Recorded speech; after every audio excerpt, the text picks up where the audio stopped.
क्योंकि जिसके संकल्प पॉजिटिव है उसके पास क्या आते, एक सहन शक्ति आती, और जिन्होंने सहन करना सीखा वो जीवन में सफलता प्राप्त कर सकता है। बड़ा बनने के लिए क्या करना पड़ता है, सहना पड़ता है। बिना सहन करते कोई बड़ा, आज बहनों ने हमको भोजन में बड़ा खिलाया तो बड़ा खाते समय याद आया, हमने कहा बड़ा तब बनता है बड़ा जब दही बड़ा रात को उड़द की दाल को पानी में भिगोते हैं, सवेरे उसको मिक्सी में पीसते हैं, फिर क्या करते हैं, आटे को फेंटते रहते हैं। कब तक फेंटते हैं, ग्लास में पानी डालेंगे, फेंटा हुआ आटा पानी में डालेंगे, अगर डूब गया उसका बड़ा ठीक नहीं बनेगा। उसके बाद क्या करते हैं, उसको जब हल्का बन जाता है एक गरम कढ़ाई में तेल रखते हैं और उसके अंदर उसको डालते हैं।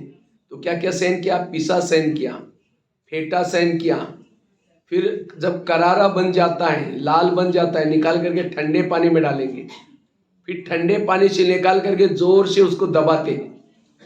अगर दबाते समय टुकड़े टुकड़े हो गया, मेहमानों को नहीं खिलाएंगे, रिजेक्ट। दबाने के बाद जो साबुत रहता है उसको प्लेट में रखेंगे, फिर दही डालेंगे, दही डाल करके उसके ऊपर इमली की चटनी डालते हैं। इमली की चटनी में भी काला नमक, सफेद नमक, चीनी का बुरा होता है। उसके ऊपर भुना हुआ जीरा पाउडर पीस करके डालेंगे, लाल मिर्ची थोड़ी से डालेंगे, हो सकता है तो हरा धनिया भी डालेंगे। तब क्या बना, दही बड़ा। और जिसके सामने आएगा मुंह में पानी आएगा, कहेंगे वाह बड़ा इतना अच्छा बना। तो बड़ा बड़ा कैसे बना, पिसा गया, फेंटा गया। कब तक फेंटा, जब तक ऊपर नहीं गया। इसी तरह कई कहते हैं मुझे कब तक तंग करते रहेंगे, हम इस घर में तो बूढ़े हो गए, तब तक तंग करेंगे जब तक ऊपर नहीं जाएंगे तब तक। इसीलिए कभी रोना बीच में, अगर रोएंगे तो रिजेक्ट हो गए, फिर बड़े नहीं बनेंगे।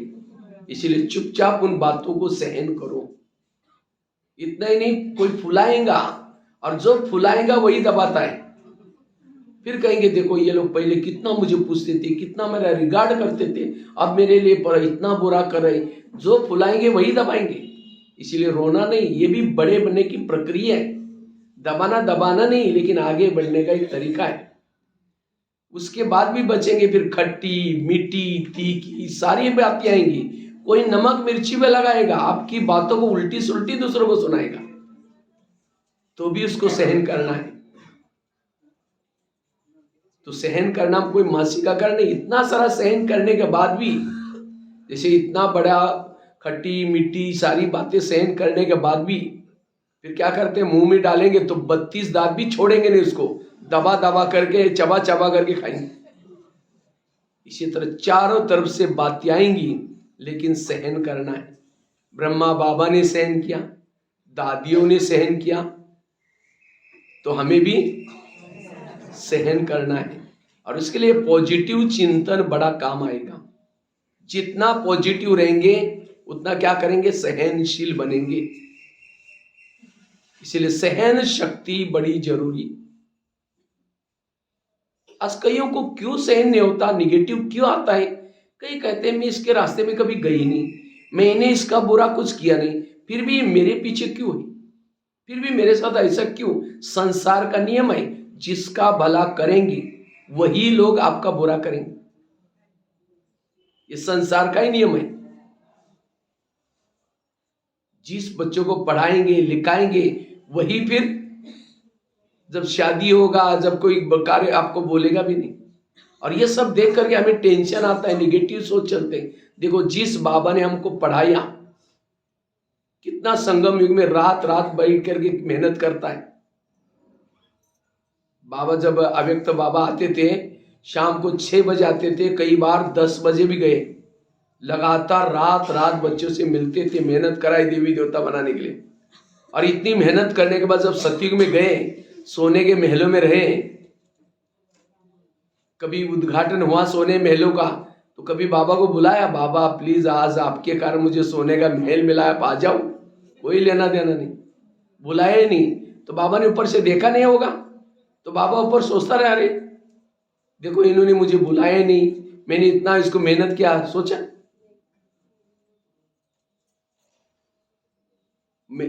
इतना ही नहीं, अगर आपके बच्चे ने घर बनाया और आपको बुलाएंगे नहीं तो कैसे लगेगा? रात भर चैन की नींद नहीं आई।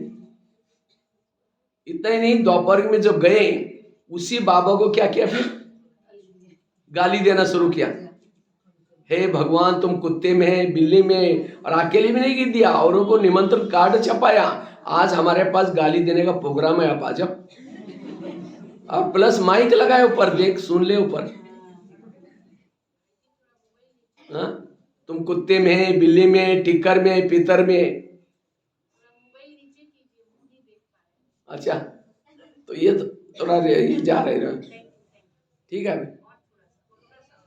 वो फिर उसमें ये नहीं होगा, ठीक है। तो इसीलिए बाबा कहते बच्चे सहनशील बनो। जब बाबा ने किया है, हमारे इंजन भी वहीं से गया है, हम तो डब्बे हैं, हमारे सामने भी बातें आएंगी। इसीलिए बाबा कहते फॉलो फादर। शिव बाबा ने सहन किया, ब्रह्मा बाबा ने सहन किया, दादियों ने सहन किया, तो हमें भी क्या करना है? सहन करना है। एक पत्थर भी सहन करके मूर्ति बन जाते हैं, जिसको हम देवता कहते हैं, तो क्या हम सहन करके देवी देवता नहीं बनेंगे? इसलिए सहना यही गहना है। और माताओं में सहन शक्ति ज्यादा है कम है? मजबूरी का नाम महात्मा गांधी।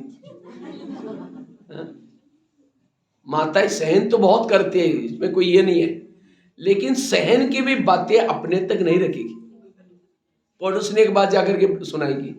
समझो पति ने कुछ बोला, सास ने कुछ बोला, थप्पड़ थोड़ी मारेगी जोर से, चुप तो बैठेगी।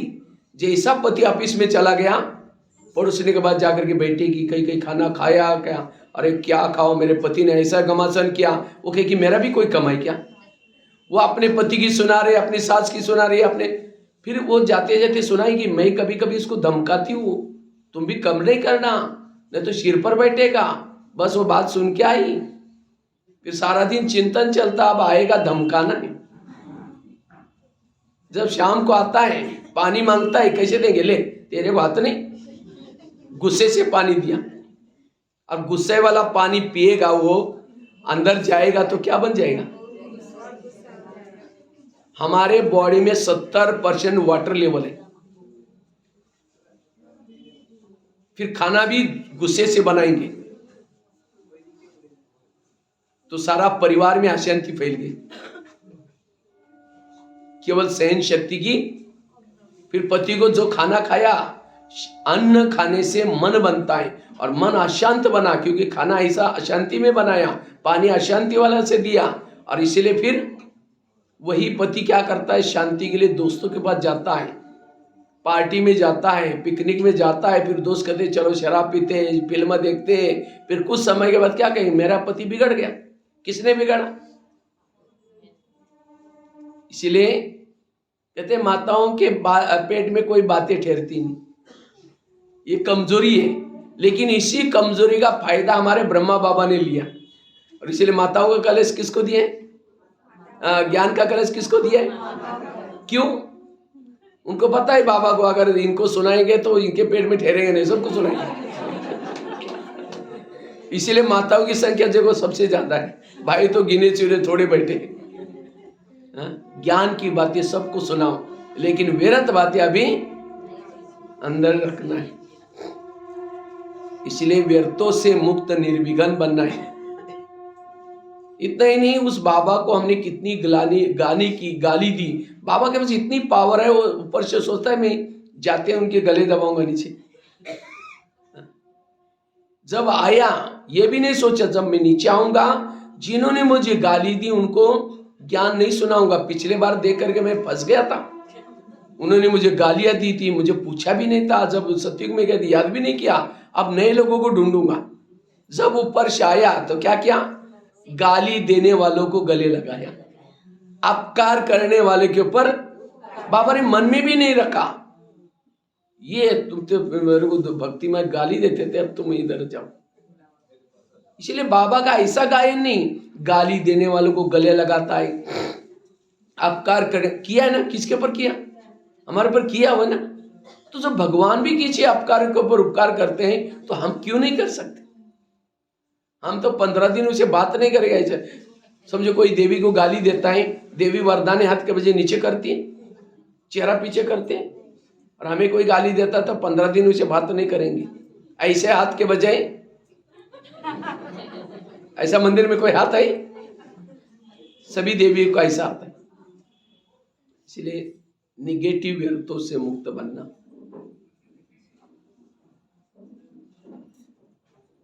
ये हो गई दूसरी बात।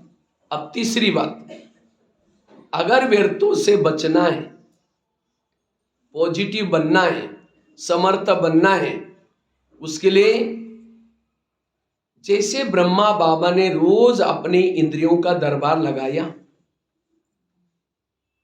बाबा ने रोज अपने कर्मेंद्रिय का दरबार लगाया, तो इसी तरह हमें भी क्या करना है? अपने रोज इंद्रियों का दरबार लगाना है, स्वराज्य अधिकारी बनना है। जो इंद्रियों का दरबार लगाता है, जो अपने इंद्रियों को संयमित रखता है, वो जीवन में सफल बन सकता है, समर्थ बन जाता है, शक्तिशाली बन जाता है। अभी गीत सुन रहे थे आप लोग, क्या सुना था गीत? मस्तक सिंहासन पर हम आत्मा शासन करे, राज्य करे, इस राजधानी को माया की छाया से पग पग पर बचाना। कितनी सुंदर एक एक लाइन थी उसके अंदर। वास्तव में ब्रह्मा बाबा ने नारायण बनने के लिए, बाबा ने कर्मातीत बनने के लिए, कर्मेंद्रियचित बनने के लिए बाबा ने जो दूसरा पुरुषार्थ किया, बाबा रोज अपने इंद्रियों का दरबार लगाते थे। हम लगाते हैं? इंद्रियों की तरफ हमारा ध्यान ही नहीं है। इसलिए स्वराज्य अधिकारी बनने की जरूरत है। कर्मेंद्रिय का दरबार हमारे जीवन की जितनी भी समस्या है, उन सब का कारण है इंद्रियों की अधीनता। इसमें से राजा किसको किसको बनना? हाथ खड़ा करो। वाह, सभी को राजा बनना है। वे तो श्यामनगर में रहते तो श्यामनगर वाले सब राजा ही बन गए। एक है श्यामनगर, दूसरा है कृष्णा नगर, तीसरा है क्या, सारे बारानगर,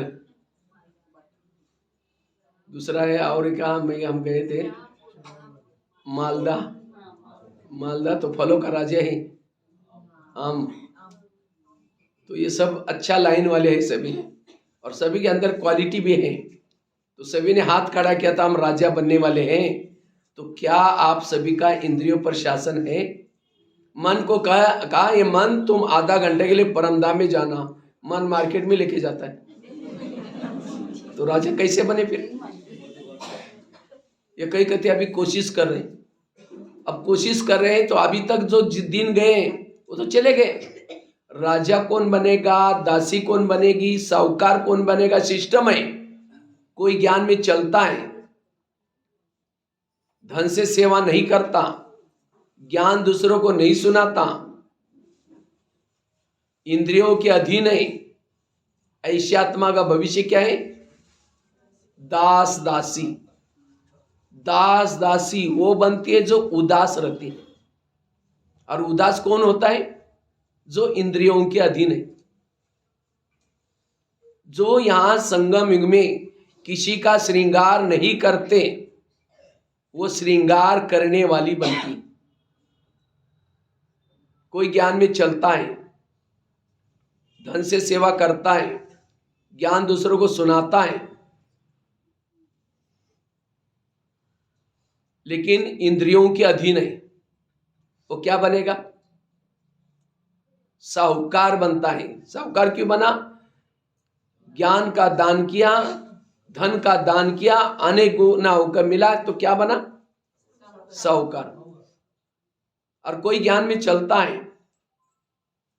धन सेवा में नहीं लगाता, ज्ञान भी दूसरों को नहीं सुनाता, लेकिन इतना गुप्त पुरुषार्थ कर रहे हैं, इंद्रियों पर संयम करके शासन कर रहे हैं, तो वो क्या बनेंगे?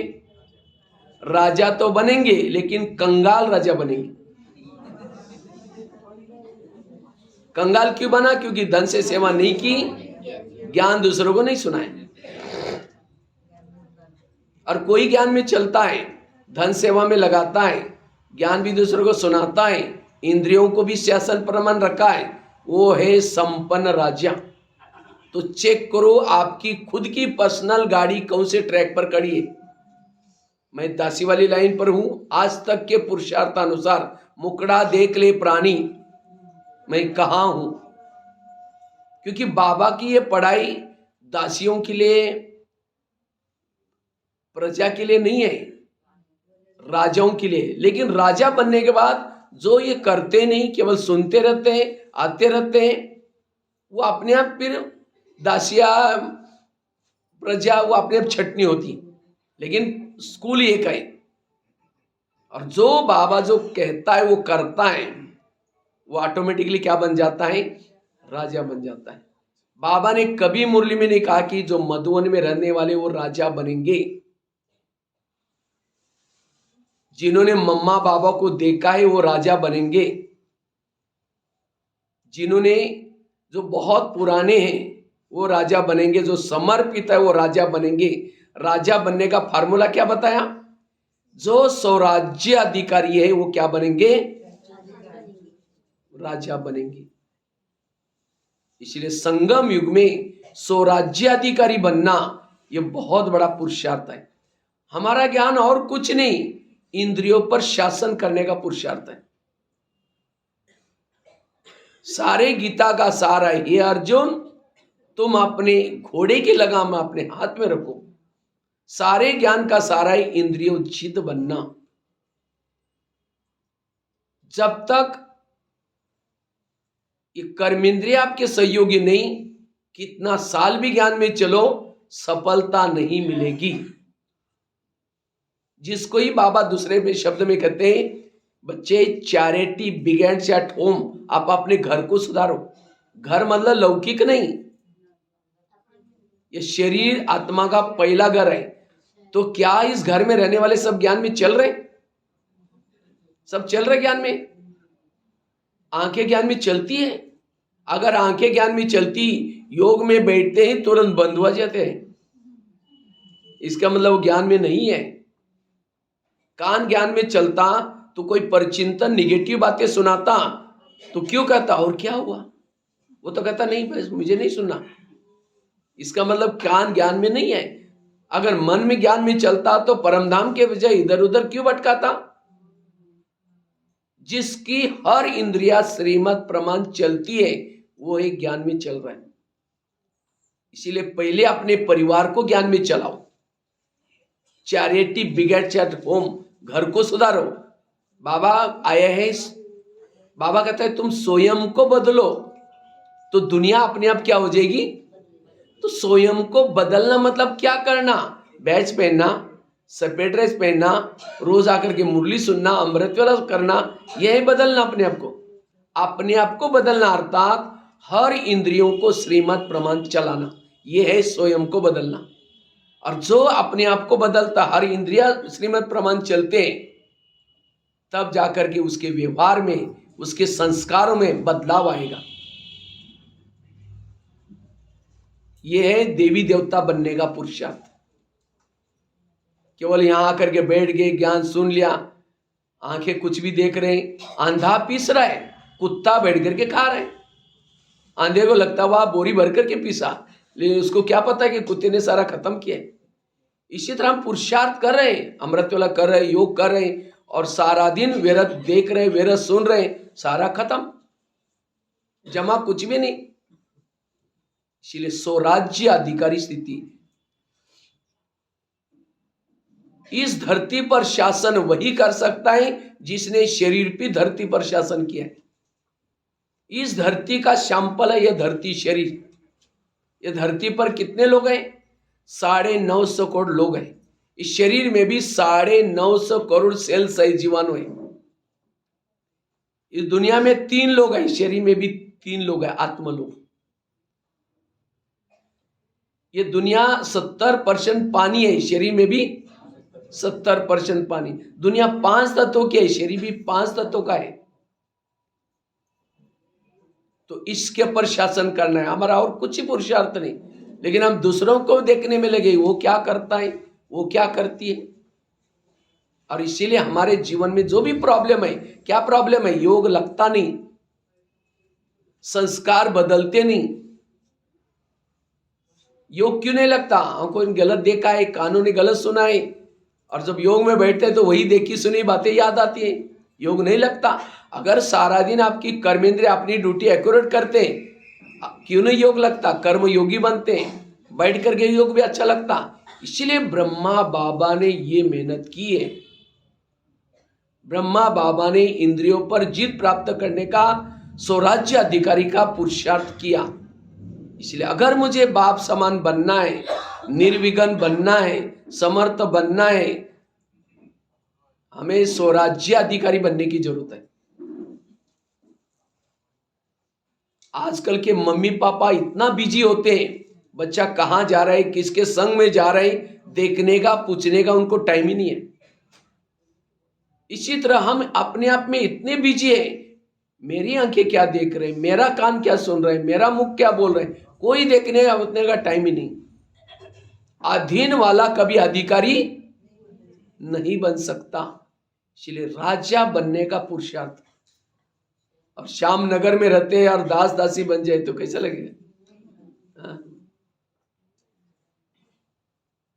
सतयुग में भी, सतयुग को भी कहेंगे श्याम नगर, वो भी तो श्याम नगर ही है, कृष्णपुरी श्याम नगर। तो अभी भी लास्ट के जन्म में भी श्याम नगर है तो सतयुग में भी श्याम नगर ही तो जाना है। यहां भी सागर के पास है तो ज्ञान सागर के पास भी जाना है। तो इसीलिए बाबा कहते बच्चे स्वराज्य अधिकारी बनो। जैसे प्रधानमंत्री दिल्ली में शांति में तब बैठेंगे जब उसके पार्टी के सारे लोग अपनी ड्यूटी एक्यूरेट करें। अगर एक ने गलती की, उनकी नींद फिट जाती। इसी तरह आत्मा भी शांति में तब प्रकृति में बैठेगा जब उसके हर इंद्रिय अपनी अपनी ड्यूटी एक्यूरेट करता है। तो कभी हम पूछते हैं आंखों ने क्या ड्यूटी की, कान ने। और इसीलिए हमारे इस मंत्रिमंडल में गड़बड़ है। अंधेरी नगरी, चौपट राजा, टकेचर बाजी, टकेचर खाजा। इसलिए स्वराज्य अधिकारी का पुरुषार्थ,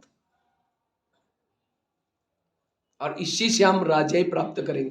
जिसका इंद्रियों पर शासन है उसके इर्द गिर्द में गुण और शक्तियां होगी। पानी नौका पानी के ऊपर से जाएगी, पार कराएगी। नौका के अंदर अगर पानी आएगा तो डुबा देगी। जो इंद्रियों को चलाता है वो पार हो जाता है, जिसको इंद्रियां चलाते वो डूब जाता है। असफलता का कारण है इंद्रियां हमको चला रहे। कृष्ण जब रथ में बैठता है पहले क्या करता है, घोड़ों को प्यार करता है, थपथपाता है। क्यों? अगर घोड़े जाकर के दुर्योधन के सामने गिर जाएगा तो पराजय हो जाएगी। इसी तरह हमें भी शरीर रूपी रथ में आना है, इस कर्म क्षेत्र पर युद्ध में जाना है। पहले घोड़ों से प्यार करो। हमारे घोड़े कौन से? जब शरीर में आए अमृत वेला के बाद, नहाते धोते उस समय अपने घोड़ों से प्यार करो। हे कान, तुम कुछ ऐसी चीजें ना सुनना जो मेरी पराजय हो जाए। हे आंखें, तुमको ऐसी चीजें ना देखना जो मेरी पराजय हो जाए। जब इंद्रिय आपकी सहयोगी बनेगी तब माया जीत बन सकते हैं। अकेला केवल युद्ध में विजय नहीं प्राप्त करेंगे, इन इंद्रियों का सहयोग जरूरी है। करण असफल क्यों बना? करण असफल क्यों बना? करण ने अपने रथ ने धोखा दिया उसको, रथ के पहिए फंस गए और तब जाकर के उसको मार दिया। इस करण बहुत होशियार था। इसी तरह हम ज्ञान योग में तो बड़े होशियार हैं, लेकिन अगर इंद्रिय आपको धोखा देते हैं असफल बन जाएंगे। इसलिए इंद्रियों का सहयोग चाहिए। अब बॉर्डर पर रहने वाला कोई दुश्मन से मिला हुआ है, देश की हालत क्या होगी? पाकिस्तान के बॉर्डर पर कोई अगर कोई रहता अपना सैनिक और कोई आतंकवादी आता है, उस सैनिक को कहता है या 500 की बोरी है, एक थैला है, लो मुझे अंदर जाने दो। अब वो सोचेगा 500 का थैला तो मैं पूरा जीवन में सर्विस करूंगा तो भी नहीं मिलेगा। अगर वो 500 का थैला लेकर के उसको अंदर छोड़ेगा तो कितना लोगों को मारेगा वो आतंकवादी। इसीलिए वो सैनिक को नोट प्रेमी नहीं, क्या बनने की जरूरत है, देश प्रेमी। तो इसी तरह आज हमारी आत्मा की रक्षा करने वाले बॉर्डर पर कौन कौन है, कान, मुंह, आंखें, लेकिन अब ये रक्षक ही भक्षक बने हैं। माया कहीं बाहर से नहीं आती है, माया आते हैं इंद्रियों के द्वारा। विघन 3 प्रकार के हैं। एक है 4 प्रकार के विघन है। एक है जिन लोगों के बीच में रहते हैं उन लोगों की तरफ से आने वाले विघन, वो आपको तंग करेंगे, परेशान करेंगे, डिस्टर्ब करेंगे, चुगली करेंगे। दूसरा विघन है स्वयं की संस्कारों के द्वारा विघन। तीसरा विघन है प्रकृति का विघन, इतनी गर्मी होगी, इतनी सर्दी पड़ेगी, मच्छर काटेंगे, योग में बैठेंगे, यह भी एक प्रकार का विघन है।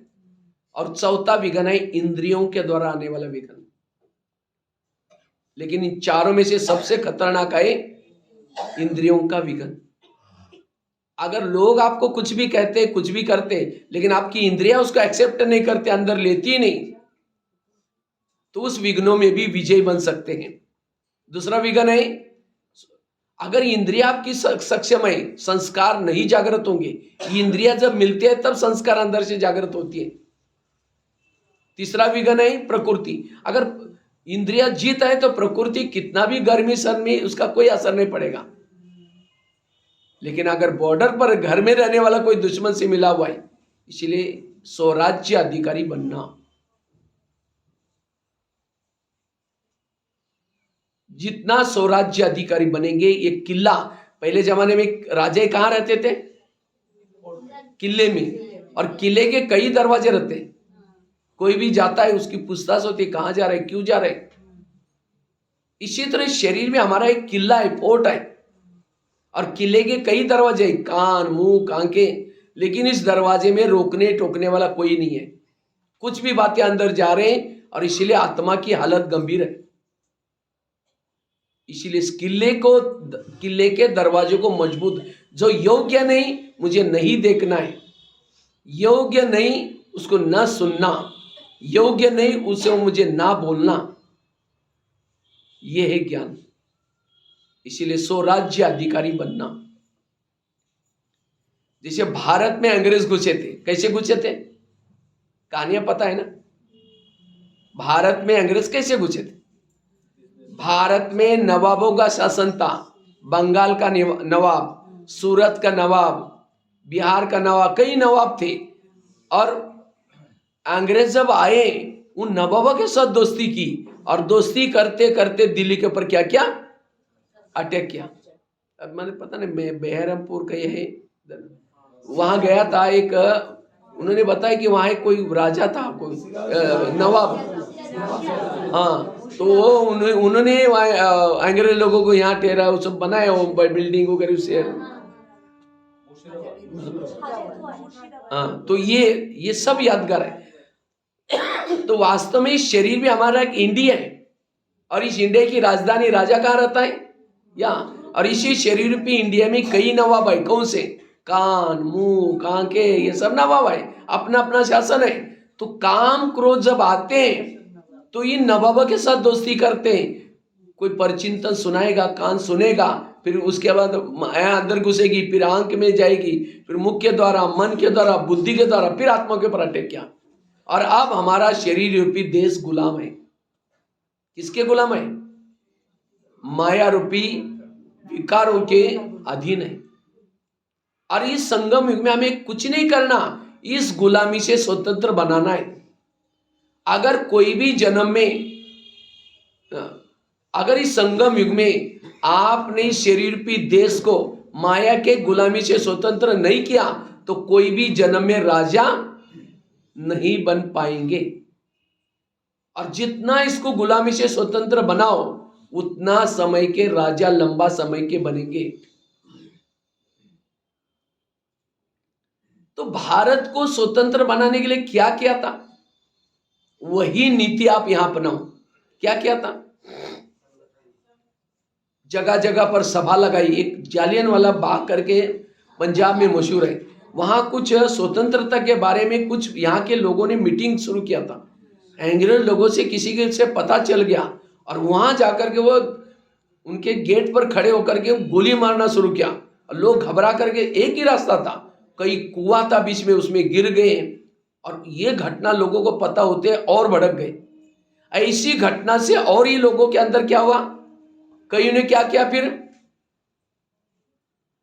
अखबार निकाले। अखबार से भी क्या हुआ, लोकल लैंग्वेज में कहाँ क्या हो रहा है वो सब पता चलता था। उसके बाद गणपति उत्सव शुरू हुआ, उसके साथ में नारे बनाई। यहाँ पर एक वंदे मातरम नारा शायद यहाँ से ही शुरू हुआ था कुछ, हाँ वंदे मातरम। वो तो हिंदी जानते नहीं थे, लेकिन ये नारा बोलने नहीं देते थे। वंदे मातरम मतलब उनको लगता है बांधो और मारो हमको बोल रहे, वंदे मातरम।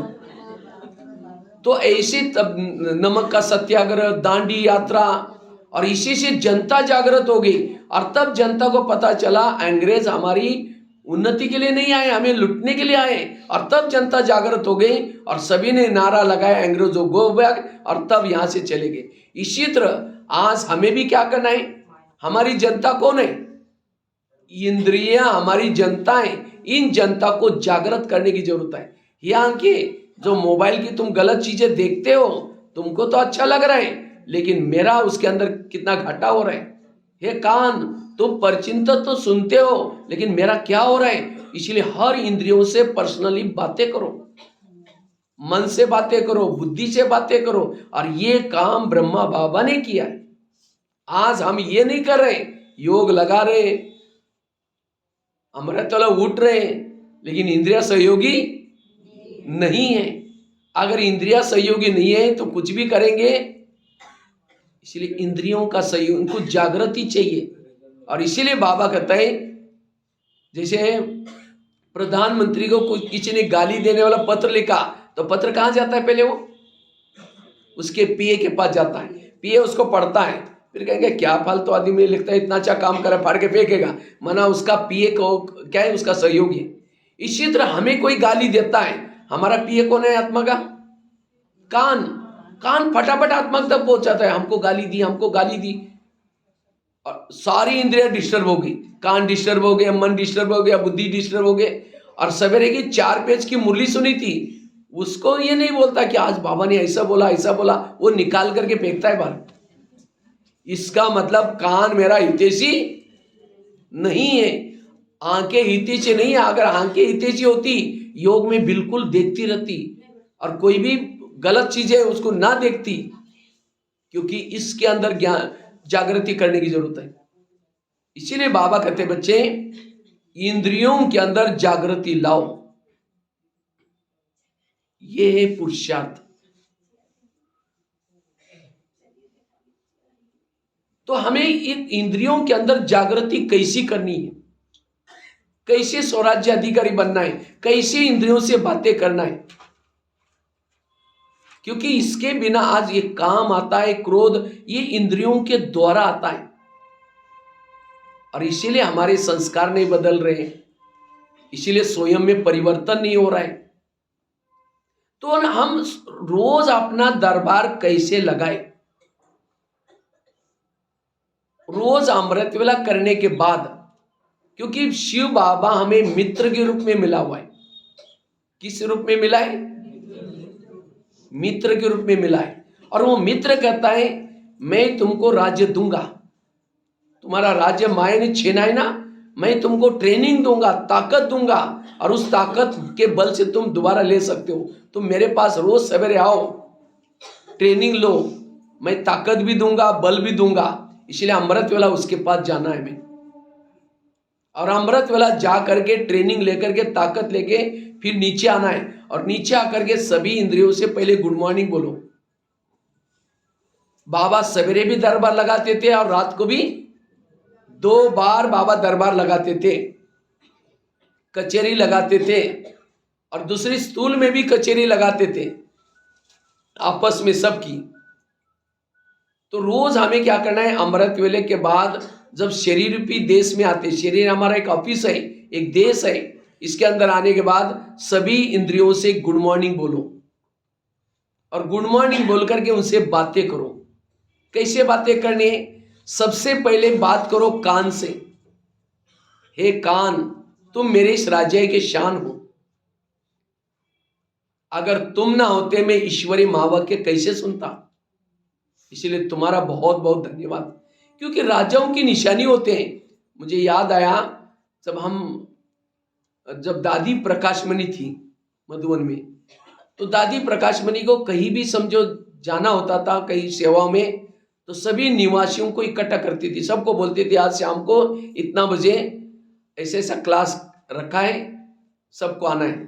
तो जब आते थे दादी सबको कहते, देखो मैं जा रही हूँ, 8 दिन के लिए जा रहा हूँ, तो ये यज्ञ है, यज्ञ की आप लोग संभाल करना, ये सब यज्ञ आप लोगों का है, ये एक जिम्मेवारी है, ऐसा सबको बोल करके प्यार करके, और कहते देखो आप लोग बहुत अच्छी सेवा करते हैं, आप लोगों के कारण इतना बाबा का नाम ये हो रहा है। फिर सबको टोली खिलाएगी, प्यार कराएगी, और उसके कारण सबके अंदर क्या होता था, अपनापन आता था। इसी तरह ये आज इंद्रिया आपके लिए कितना दिन रात मेहनत करे बताओ। आंखें आपके लिए मेहनत कर रहे, कान आपके लिए मेहनत कर रहे, मुख आपके लिए मेहनत कर रहे, लेकिन हमने कभी प्यार किया इनसे, इंद्रियों से? ये आंखें तुम कितना दिन रात मेरे लिए मेहनत कर रहे, धन्यवाद तुम्हारा। हे कान तुम्हारा धन्यवाद। कभी नहीं, हम प्यार ही नहीं करते। आज का व्यक्ति लंदन बात करता है, इधर उधर बात करता है, पड़ोसी को नहीं, यही पता नहीं उसको। आज दुनिया में हालत है, हमारी भी यही हालत है। इसीलिए लॉकडाउन में क्या बोला था, घर में रहो, परिवार में रहो, तब सेफ रहेंगे।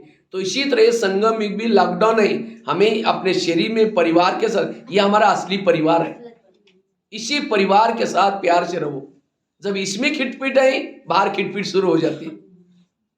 आज कई कहते सतयुग कब आएगा, कितना साल बाकी है। बाबा ने तो कहा था कि संगम 100 साल का है, अभी 86 साल तो पूरा हो गया,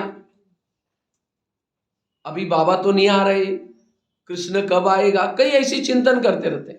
लेकिन सतयुग का गायन क्या गायन है? एक धर्म, एक धारणा, एक मत, एक कुल।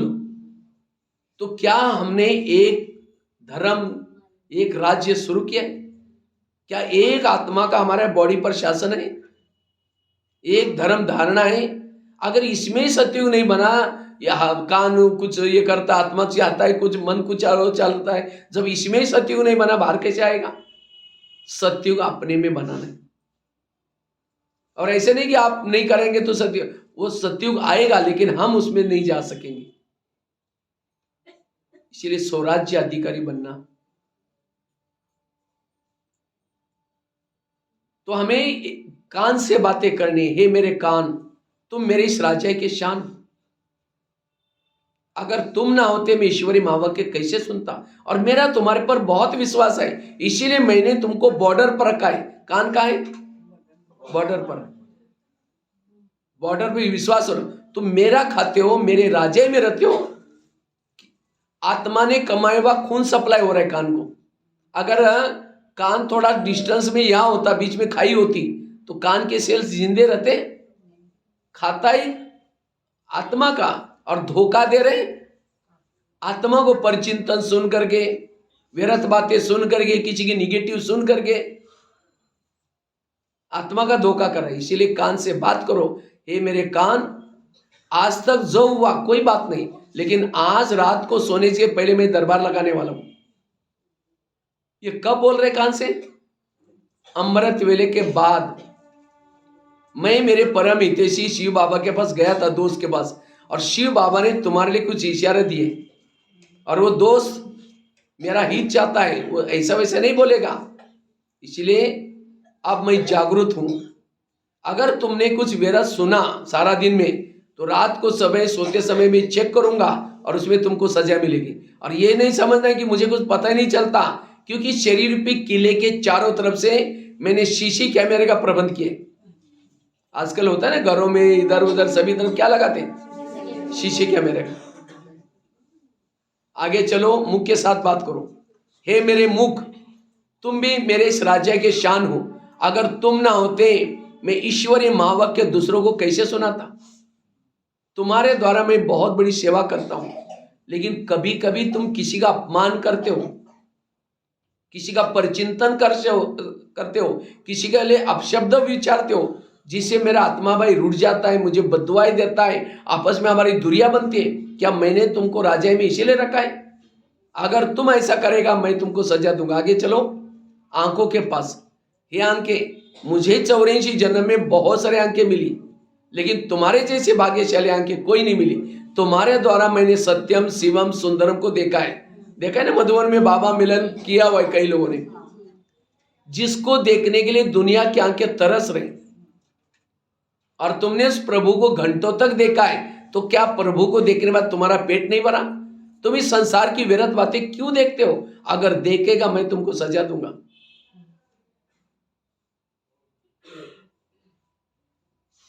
आगे चलो पांव के पास। हे मेरे पांव, तुम भी मेरे इस राज्य के शान हो, अगर तुम ना होते मैं सेवा करने के लिए कैसे जाता। सेवा की हाथ ने, लेकिन आदि दुआ तुमको मिलती है। सेवा की मुख ने जाकर भाषण किया तो भी आदि दुआ किसको मिलती है? पांव को। क्यों? पांव घुटने के ऊपर पूरा शरीर को उठा के लेके आता है। इसीलिए कोई भी व्यक्ति घर में आता है उसके चरण छूते हैं। क्यों? हे चरण, तुम्हारा धन्यवाद इस व्यक्ति को घर में लाया। लेकिन हे चरण, तुम कभी कभी परचिंतन करने के लिए भी लेके जाते हो। परचिंतन किया मुख ने, आधा विकर्म पांव का। अगर पांव कहता नहीं नहीं मैं राजा को धोखा नहीं दे सकता हूं, मैं राजा का खाता हूं, राजा के इसमें रहता हूं, हे मुख तुमको जाना है तुम जाओ, मैं नहीं जाऊंगा। मुख कहेगा ठीक है तुम नहीं जाएंगे मैं जा रहा हूं। जाएगा मुख अकेला? पांव भी मिला हुआ है। ये है ईमानदारी, हर इंद्रियों की अपनी ईमानदारी। जब हर इंद्रिया अपनी ईमानदारी से काम करेंगे तब जाकर के परिवर्तन आएगा। आज कई माताएं कहते मेरे बच्चे मानते ही नहीं है। क्यों नहीं मानते? जिसकी इंद्रिया नहीं मानते उसका कोई नहीं मानेगा। इसीलिए पहले ये सब आपका मानेंगे। कई कहते मुझे कोई रिगार्ड देता ही नहीं, रिस्पेक्ट नहीं देता। क्यों नहीं देता? उसकी इंद्रिया, उसके आत्मा को रिगार्ड अपनी मर्जी से चलते हैं, इसलिए आपको भी कोई रिगार्ड। पहले यहां से शुरू करो, यहां से प्यार करना शुरू करो, ये रिगार्ड देना शुरू करेंगे तब जाकर के सब कुछ ठीक होगा। इतना ही नहीं, स्वराज्य अधिकारी वाली आत्मा, प्रकृति भी उसके आर्डर प्रमाण चलेगी। इसलिए स्वराज्य अधिकारी संगम का ये बड़ा महत्व का विषय है। इसी से पूरा शासन चलता है, पूरा राज्य चलता है, निर्विघ्न होकर के चलता है। अगर यहां आपका विघ्न है तो 84 जन्म विघ्न वाला ही सब कुछ चलेगा। इसलिए निर्विघ्न बनाओ। आगे चलो मन के पास। हे मेरे मन, तुम भी मेरे इस राज्य की शान हो, अगर तुम ना होते मैं ईश्वरीय ज्ञान का चिंतन कैसे करता। लेकिन कभी कभी तुम व्यर्थों का भी चिंतन करते हो। क्या इसीलिए मैंने तुमको राज्य में रखा हुआ है? अगर तुम व्यर्थों का चिंतन करेगा मैं तुमको सजा दूंगा। सामने से कोई आता है, मन कहता है बेकार है, अच्छा व्यक्ति नहीं है, आत्मा चुपचाप सुनता रहता है। तुरंत उस समय आत्मा का फर्ज है, हे मन जिसके लिए तुम बेकार बोल रहे हो, भगवान कहता है उसको मीठे बच्चे, क्या भगवान से तुम होशियार निकले हो? तुरंत मन से बात करके अपने मन को क्या करो? पॉजिटिव बनाओ।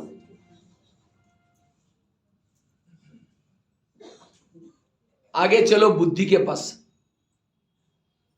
बुद्धि से बात करो। हे बुद्धि, मैंने सभी इंद्रियों में से चुन करके तुमको मंत्री बनाया। और कौन सा मंत्री? बुद्धि कौन सा मंत्री है? होम मिनिस्टर, गृह मंत्री है। पूरा कारोबार बुद्धि के पास है। तो बुद्धि से कभी एकांत में बातें करो, एक एक इंद्रियों से, बड़ा आनंद आएगा। तब इंद्रियों के अंदर वैराग आएगा, सचमुच हम राजा के साथ में रह रहे और राजा को कितना धोखा दे रहे। और तब जब हर इंद्रियों के अंदर विकारों के प्रति नफरत आएगी तब संस्कार परिवर्तन होंगे, सब कुछ ठीक चलेगा। और ये बाबा रोज ऐसा दरबार लगाते थे। बाबा की डायरी मिली थी और ये बाबा ने, ये दो बाबा ने मेहनत की है। एक अशरीरी आत्मा का अभ्यास की मेहनत, और दूसरा इंद्रियों को कंट्रोल करने की मेहनत। और इसी से बाबा 3 प्रकार के तकत है। एक है भ्रुकुटी आसन का तकत, दूसरा तकत है बाबा का दिल तकत, और तीसरा है भविष्य का राजा का तकत। अगर आपको भविष्य का राजा का तकत चाहिए तो किसके पर बैठना पड़ेगा? बाबा के तकत पर। लेकिन बाबा के तकत पर कौन बैठ सकता है? जिन्होंने भ्रुकुटी आसन पर तकत पर बैठे। और उस तकत पर कौन बैठ सकता है? जिसका इंद्रियों पर शासन है। और जो स्वराज्य अधिकारी नहीं बैठेगा तो सही, बैठते तुरंत उन्होंने ऐसा क्यों बोला, तब तक इधर का आएगा, इधर वो बैठ ही नहीं पाएगा। इसीलिए स्वराज्य अधिकारी है वो भ्रुकुटी आसन के तकत पर बैठेगा, और जिसको उस तकत पर बैठेगा ब्रह्मा बाप दादा के तकत पर विश्व का तकत मिलेगा। स्वराज्य से ही विश्व का तकत मिल सकता है। इसलिए बुद्धि से बात करो। हे बुद्धि, मैंने तो तुमको मंत्री बनाया और मुझे लगा कि तुम मेरा राजकार बहुत अच्छा चलाएगा, लेकिन तुमने कोई ऐसा मनमत परमत प्रमाण निर्णय लिया, मेरी पूरी राजाई चली गई। इतना ही नहीं, तुमने मुझे रावण के जेल में डाला, मेरी पूरी राजाई गंवाई। क्या यही मेरे विश्वास का फायदा लिया? इसीलिए हे बुद्धि, आज तक जो हुआ कोई बात नहीं, लेकिन आज से तुम्हें कोई भी प्रकार का गलत निर्णय नहीं लेना। जो भी निर्णय लेना है श्रीमत के आधार से लेना है। अगर लेगा तो मैं सबके बीच में सजा दूंगा। तो आप लोगों ने हाथ खड़ा किया था, हम राजा बनने वाले हैं, तो क्या इतनी मेहनत कर रहे हैं? कर रहे हैं? चलो 2 मिनट।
यही ज्ञान का सार।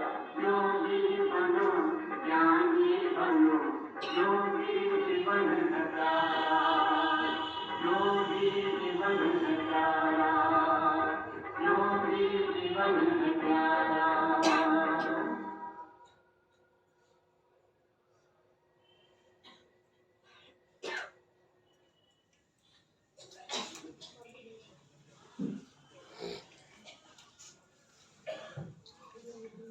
तो बात चल रही थी